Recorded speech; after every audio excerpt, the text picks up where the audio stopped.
Assalamualaikum warahmatullahi wabarakatuh.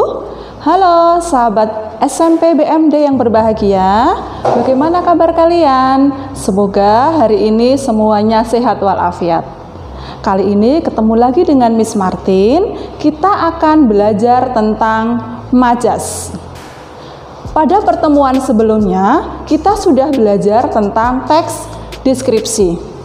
Kita juga sudah belajar tentang analisis teks deskripsi berdasarkan strukturnya. Anak-anakku, majas biasanya dipakai di dalam beberapa karya sastra. Bisa puisi, cerpen, novel, bahkan ada di dalam lirik sebuah lagu.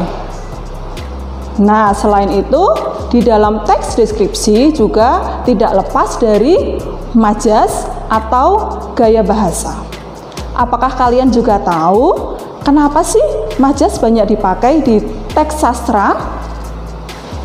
Majas banyak dipakai di dalam karya sastra karena majas bisa memunculkan atau menambahkan efek keindahan dan juga bisa memunculkan efek emosional.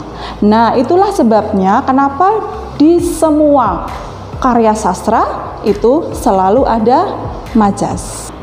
Sekarang Miss Martin akan beritahukan definisi dari majas. Majas adalah gaya bahasa yang digunakan oleh seorang penulis untuk menyampaikan sebuah pesan secara imajinatif atau kias. Nama lain dari kias adalah arti yang tidak sebenarnya. Anak-anakku sekalian, majas jenisnya banyak. Tapi pada pertemuan kali ini kita hanya akan membahas beberapa saja. Yang pertama adalah majas personifikasi, yang kedua adalah majas perumpamaan atau asosiasi, yang ketiga adalah majas metafora, dan yang keempat adalah majas hiperbola. Ya, kita mulai jelaskan satu persatu. Yang pertama adalah majas personifikasi. Majas personifikasi adalah majas yang menganggap benda mati atau benda selain manusia bisa berlaku seperti manusia. Contohnya, rintik-rintik hujan berlompatan tiada henti di hadapanku. Jadi, kata rintik-rintik hujan bisa berlompatan itu masuk ke dalam majas personifikasi karena biasanya yang bisa berlompatan adalah manusia. Itu penjelasannya. Kemudian contoh yang kedua, jarum jam berjalan sangat cepat, tidak terasa hari sudah malam. Nah, di situ ada kata jarum jam berjalan sangat cepat, padahal yang bisa berjalan hanya manusia atau benda hidup. Gitu ya. Penjelasan yang kedua adalah majas perumpamaan atau asosiasi. Majas perumpamaan adalah majas yang berisi pembandingan dua hal yang berbeda namun dianggap sama, biasanya menggunakan kata-kata seperti, bagaikan, bak, bagai. Contoh majas perumpamaan atau asosiasi. Ia cantik bagai bidadari. Kemudian matanya coklat seperti madu. Di situ ada kata bagaikan, ada kata seperti yang menandakan bahwa kata-kata yang menggunakan kata sambung seperti bagaikan masuk ke dalam majas perumpamaan. Selanjutnya adalah majas metafora. Majas metafora adalah majas yang berisi pernyataan sebuah objek yang bersifat sama dengan pesan yang ingin disampaikan menggunakan ungkapan. Anak-anakku, yang keempat atau terakhir adalah majas hiperbola. Majas hiperbola adalah majas yang berisi tentang sesuatu secara berlebih-lebihan. Misalnya, anak itu lari secepat kilat. Itu berlebihan karena secepat-cepatnya orang berlari tidak mungkin sama cepatnya dengan kilat. Kemudian contoh yang kedua, matahari membakar kulitku. Nah, kata membakar kulitku itu juga berlebihan karena untuk menggantikan maksud panas dan tangannya sebetulnya tidak terbakar, tapi agar memberikan kesan berlebihan maka menggantinya dengan kata membakar. Anak-anakku, itu tadi penjelasan beberapa majas. Untuk lebih jelasnya, sebelum kalian mulai menganalisis teks deskripsi, saya akan perlihatkan beberapa kutipan lagu. Nah, nanti kalian cermati liriknya. Di dalam lagu-lagu itu terdapat majas apa saja dan liriknya apa. Selamat menyaksikan. Ku berharap mungkin engkau kan berubah, bisa mencintai aku seperti hatiku padamu.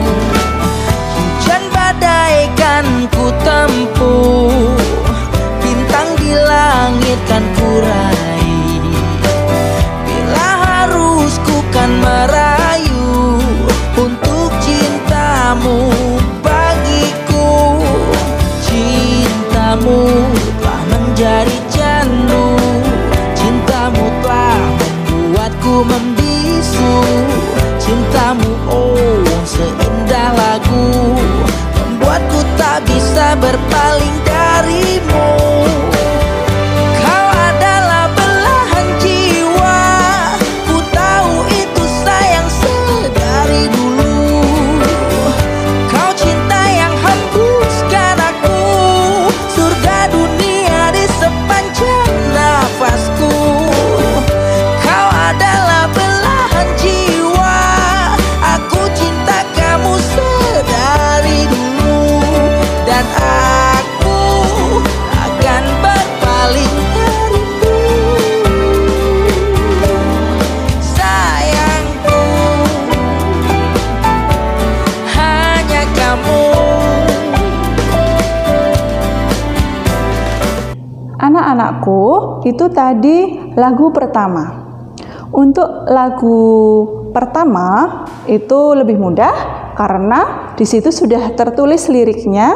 Jadi kalian tinggal memilih itu masuk ke dalam majas apa saja. Di lagu pertama tadi kita bisa menemukan beberapa majas. Yang pertama adalah majas perumpamaan, yang kedua adalah majas hiperbola, dan yang ketiga adalah majas metafora. Untuk majas perumpamaan, di situ kita menemukan lirik atau kalimat, mungkin engkau kan berubah, bisa mencintai aku seperti hatiku padamu. Di situ ada kata seperti yang menandakan bahwa kata-kata seperti, bagaikan, bagai itu masuk ke dalam majas perumpamaan. Nah, yang kedua adalah majas hiperbola. Di situ ada lirik yang berbunyi, hujan badai kan ku tempuh, bintang di langit kan ku raih. Sebetulnya kalimat ini adalah sesuatu yang tidak mungkin karena akan meraih bintang di langit. Tetapi karena majas hiperbola itu adalah majas yang isinya melebih-lebihkan, makanya kalimat seperti ini menjadi syah dan sangat bagus, bisa dipakai di dalam lirik. Nah, yang ketiga adalah majas metafora. Di situ ada lirik, kau adalah belahan jiwa. Ada kata belahan jiwa itu merupakan ungkapan. Jadi majas metafora, kalau bahasa mudahnya, adalah majas yang menggunakan ungkapan di dalam kalimatnya. Jadi belahan jiwa merupakan ungkapan, makanya dikategorikan ke dalam majas metafora. Ya.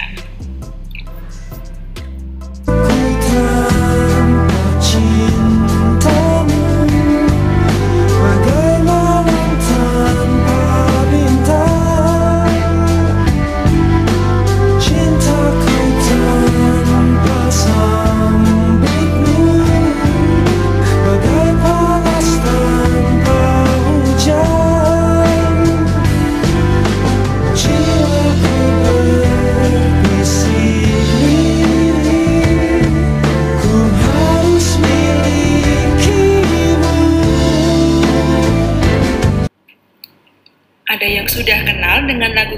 tadi?